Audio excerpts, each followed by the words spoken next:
शांति 25/5/2025 प्रातः मुरली ओम शांति अव्यक्त बाप दादा, जिसकी रिवाइज डेट है 4/9/2005 मधुबन।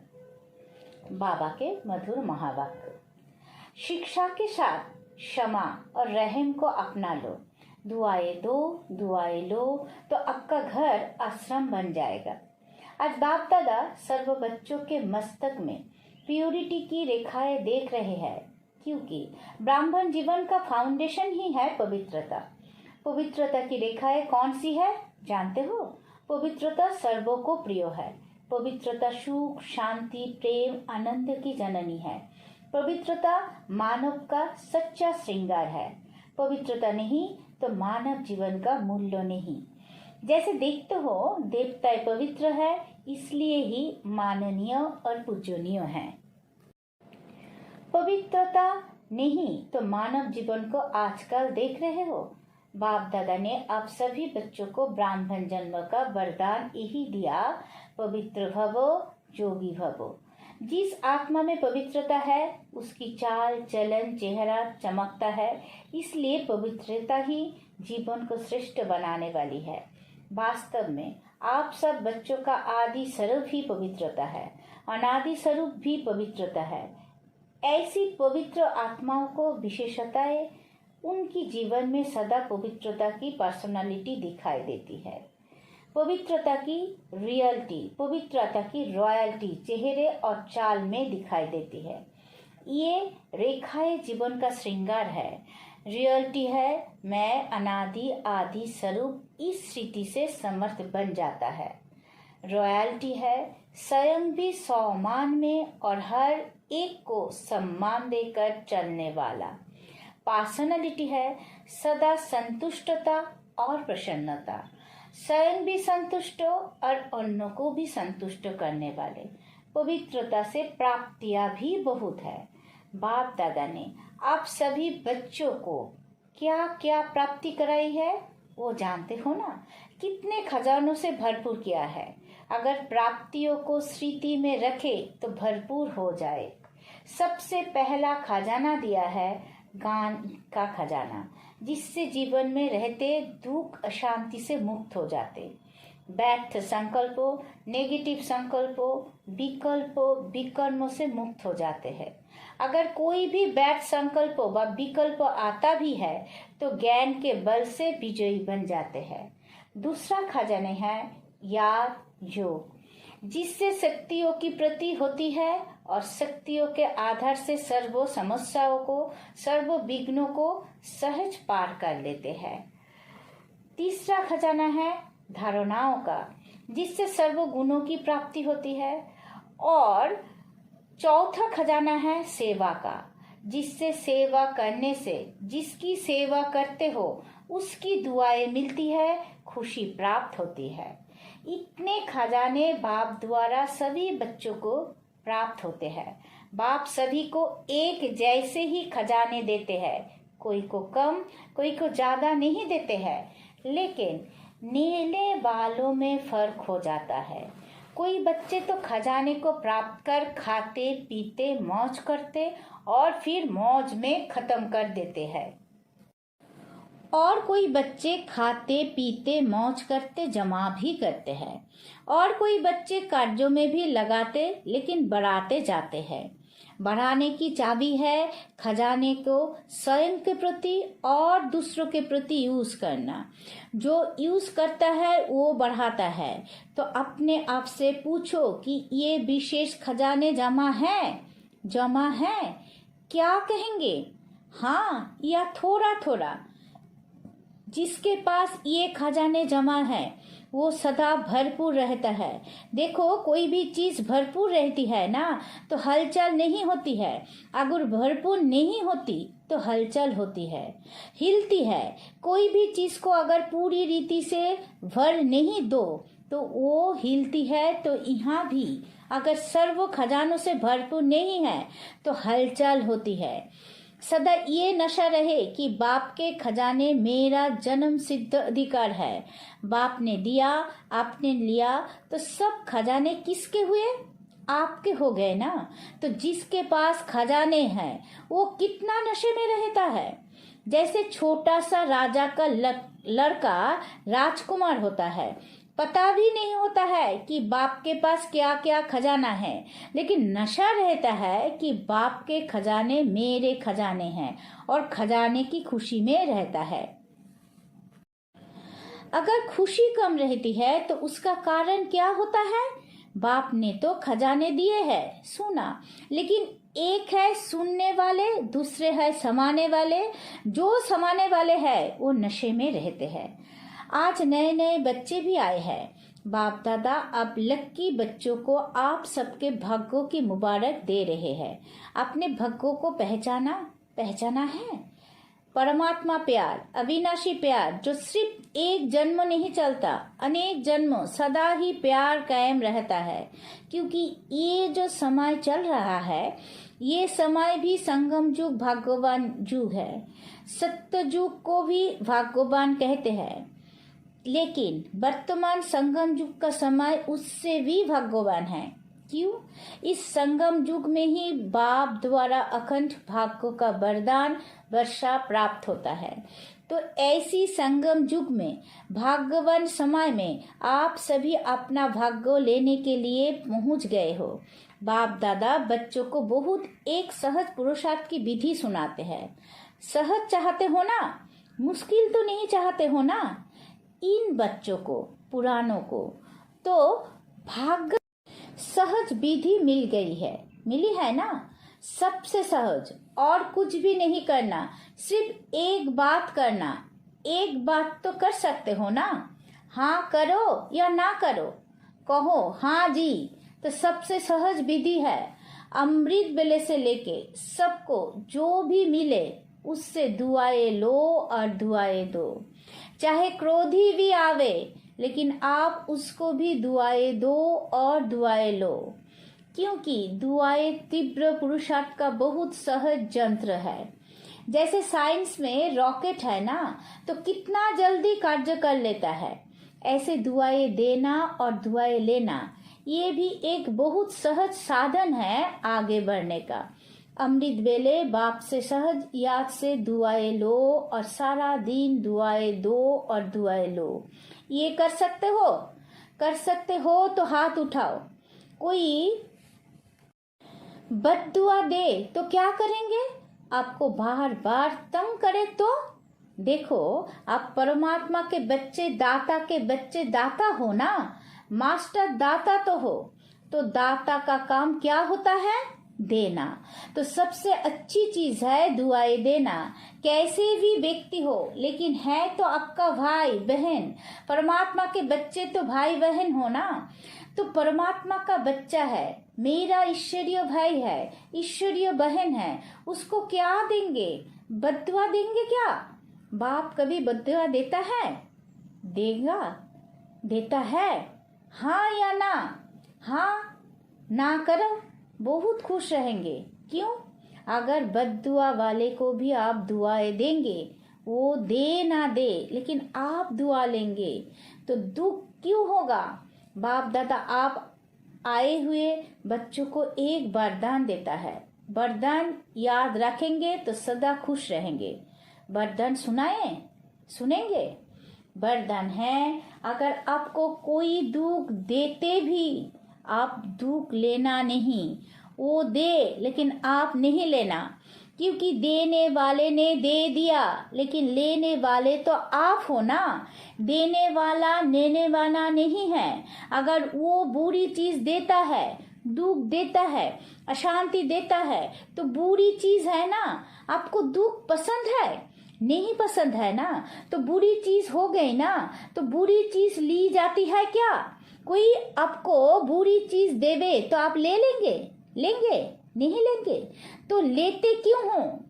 लेते हो ना। अगर दुख ले लेते हो तो दुखी कौन होता है? आप होते हो या वो होता है? लेने वाला ज्यादा दुखी होता है।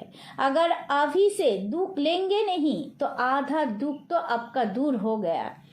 लेंगे ही नहीं ना, और आप दुख के बजाय उसको सुख देंगे तो दुआएं मिलेगी ना। तो सुखी भी रहेंगे और दुआओं का खजाना भी भरपूर होता जाएगा। हर आत्मा से कैसे भी हो आप दुआएं लो, शुभ भावना शुभ कामना रखो। कभी कभी क्या होता है, कोई ऐसा काम करता है ना तो कोशिश करते हैं शिक्षा देने की, इसको ठीक कर दूं, शिक्षा देते हो, शिक्षा दो, लेकिन शिक्षा देने की सर्वोत्तम विधि है कि क्षमा का रूप बन के शिक्षा दो। सिर्फ शिक्षा नहीं दो, रहम क्षमा की करो और शिक्षा भी दो। दो शब्द याद रखो, शिक्षा और क्षमा, रहम। अगर रहम दिल बन के उसको शिक्षा देंगे तो आपकी शिक्षा काम करेगी। अगर रहम दिल बन के नहीं देंगे तो शिक्षा एक कान से सुनेंगे, दूसरे कान से निकल जाएगी, शिक्षा धारण नहीं होगी। ऐसे है ना, अनुभव है। आप भी किसी का शिक्षा तो नहीं बन जाते। शिक्षक बनना जल्दी आता है, लेकिन क्षमा करना दोनों साथ साथ चाहिए। अभी से रहम रहम करने की विधि है शुभो भावना शुभो कामना। जैसे कहते हैं ना, सच्चा प्यार पत्थर को भी पानी कर देता है, ऐसे ही क्षमा स्वरूप से शिक्षा देने से आपका कार्य जो चाहते हो, ये नहीं करे, ये नहीं हो, वो प्रत्यक्ष दिखाई देगा। आपके रहम दिल बन शिक्षा देने का प्रभाव उसकी कठोर दिल भी परिवर्तन हो जाएगी। तो क्या वरदान मिला? ना दुख देना, ना दुख लेना। पसंद है? पसंद है तो अभी लेना नहीं, गलती नहीं करना। जब बाप दुख नहीं देता तो फॉलो फादर तो करना है ना, कर रहे हैं। कभी कभी थोड़ा डांट देते हो, डांटना नहीं, रहम करो, रहम के साथ शिक्षा दो। बार बार किसी को डांटने से और ही आत्मा जो है ना वो दुश्मन बन जाती है, घृणा आ जाती है। परमात्मा बच्चे हो ना, तो जैसे बाप पतित को भी पावन बनाने वाला है, तो आप दुखी को सुख नहीं दे सकते हो। अभी जाकर ट्रायल करना, ट्रायल करेंगे ना तो पहले चैरिटी बिगन्स एट होम। परिवार में अगर कोई दुख देवे तो भी दुख लेना नहीं, दुआएं देना, रहम दिल बनना। पहले घर वालों को करो, आपके घर का प्रभाव मोहल्ले में पड़ेगा, मोहल्ले का प्रभाव देश में पड़ेगा, देश का प्रभाव विश्व में पड़ेगा। सहज है ना। अपने परिवार में शुरू करो, क्योंकि देखो एक भी अगर क्रोध करता है तो घर का वातावरण क्या हो जाता है। घर लगता है या युद्ध का मैदान लगता है, उस समय अच्छा लगता है? नहीं लगता है ना। आप लोगों के लिए भी है।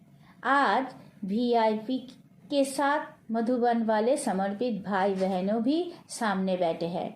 अपने अपने साथियों से, अपने अपने कार्यकर्ताओं से ना दुख लेना, ना दुख देना, दुआएं देना और दुआएं लेना। अगर आप अधिकार से ऐसे समय पर भी दिल से मेरा बाबा कहेंगे, परमात्मा बाबा, मेरा बाबा, तो कहावत है कि भगवान सदा हाजिर है।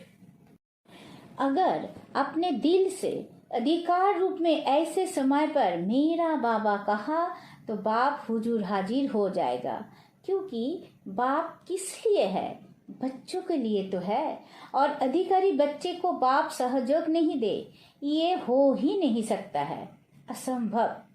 तो परिवर्तन करके जाना, जैसे आए वैसे नहीं जाना, परिवर्तन करके ही जाना। क्योंकि देखो इतना खर्चा करके आए हो, टिकट तो लगी ना, खर्चा भी किया, समय भी दिया, तो उसकी वैल्यू तो रखेंगे ना।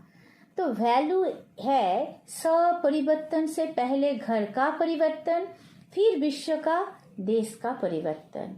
आपका घर आश्रम बन जाए, घर नहीं आश्रम। वैसे शास्त्र भी कहते हैं गृहस्थ आश्रम, लेकिन आज आश्रम नहीं है।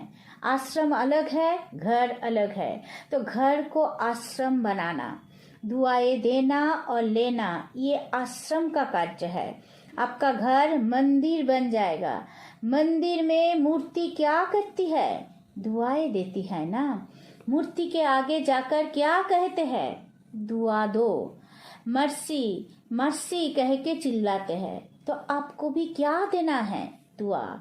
ईश्वरीय प्यार दो, आत्मिक प्यार, शरीर का प्यार नहीं, आत्मिक प्यार। आज प्यार है तो स्वार्थ का प्यार है, सच्ची दिल का प्यार नहीं है। स्वार्थ होगा तो प्यार देंगे, स्वार्थ नहीं होगा तो डोंट केयर। तो आप क्या करेंगे? आत्मिक प्यार देना, दुआ देना, दुख ना लेना, ना दुख देना। देखो आपको चांस मिला है, बाप दादा को भी खुशी है। इतने जो भी सब आए हैं, भारत के करीब 250 VIPs रिट्रीट में आए हुए हैं। इतने घर तो आश्रम बनेंगे ना, बनाएंगे ना, पक्का कि थोड़ा थोड़ा कच्चा? जो समझते हैं कुछ भी हो जाए, थोड़ा सहन तो करना पड़ेगा। समाने की शक्ति कार्य में लगानी पड़ेगी, लेकिन सहन शक्ति का फल बड़ा मीठा होता है। सहन करना पड़ता है, लेकिन फल बड़ा मीठा होता है। तो जो पक्का वादा करते हैं, घर घर को स्वर्ग बनाएंगे, मंदिर बनाएंगे, आश्रम बनाएंगे, वो हाथ उठा। देखा देखी में नहीं उठाना, क्योंकि बाप दादा हिसाब लेगा ना, फिर देखकर नहीं उठाना। सच्चा सच्चा मन का हाथ, मन से हाथ उठाओ। अच्छा दादिया, इनको इसकी क्या प्राइस देंगे? हाँ बोलो दादी, इतने मंदिर बन जाएंगे तो आप उसको क्या प्राइस देंगे? अपने घर वालों को ले आवे। ये तो प्राइस नहीं दी, ये तो काम सुना दिया। बाबा जो आज्ञा करेंगे। देखो प्राइस तो आपको मिल जाएगी, कोई बड़ी बात नहीं है, लेकिन है। लेकिन बोले आप जाने के बाद अपनी धारणा से परिवर्तन करना और 15 दिन के बाद, मास के बाद अपनी रिजल्ट लिखना। जो 1 मास भी दुख नहीं लेगा, ना देगा, उसको बहुत अच्छी प्राइस देंगे। अगर आप आएंगे तो मुबारक है, अगर नहीं आ सकेंगे तो भी सेंटर पर भेजेंगे। अच्छा, चारों ओर के देश विदेश के बच्चों की याद बाप दादा को मिली है। चाहे फोन द्वारा याद भेजी है, चाहे पत्र द्वारा, चाहे दिल में याद किया है। तो बाप दादा सभी बच्चों को, चाहे भारत के चाहे विदेश के, रिटर्न में दुआएं और याद प्यार पदम गुना दे रहे हैं। चारों ओर के परमात्म प्यार के अधिकारी बच्चों को, चारों ओर सर्व खजानों से भरपूर, निर्विघ्न, निर्विकल्प, निर्व्यर्थ संकल्प रहने वाली श्रेष्ठ आत्मा को, साथ साथ सर्व परिवर्तन करने और कराने के उमंग उत्साह में उड़ने वाले बच्चों को, साथ साथ बाप दादा को सच्ची दिल का समाचार देने वाले सच्चे दिल वाले बच्चों को, विशेष दिलाराम के रूप में, बाप के रूप में, शिक्षक के रूप में, सदगुरु के रूप में पदम गुना, याद प्यार और नमस्ते। हम सब रूहानी बच्चों की, रूहानी माता पिता बाप दादा को याद प्यार, गुड मॉर्निंग, नमस्ते नमस्ते नमस्ते। सदा रहेंगे हंसते। शुक्रिया मीठा बाबा, शुक्रिया। वरदान। भटकती हुई आत्माओं को यथार्थ मंजिल दिखाने वाले चैतन्य लाइट माइट हाउस भवो। किसी भी भटकती हुई आत्मा को यथार्थ मंजिल दिखाने के लिए चैतन्य लाइट माइट हाउस बनो। इसके लिए 2 बातें ध्यान पर रहे। पहला बात, हर आत्मा की चाहना को परखना। जैसे योग को डॉक्टर उसे कहा जाता है जो नर्व्स को जानता है, ऐसे परखने की शक्ति को सदा यूज करना।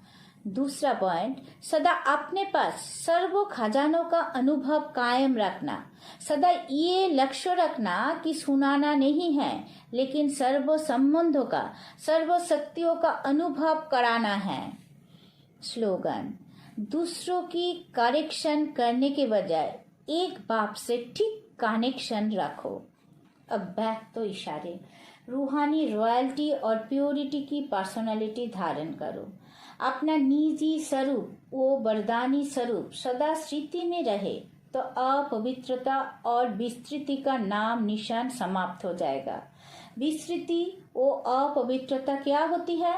अब इसकी अविद्या होनी चाहिए, क्योंकि ये संस्कार वो स्वरूप आपका नहीं है, बल्कि आपके पूर्व जन्म का था।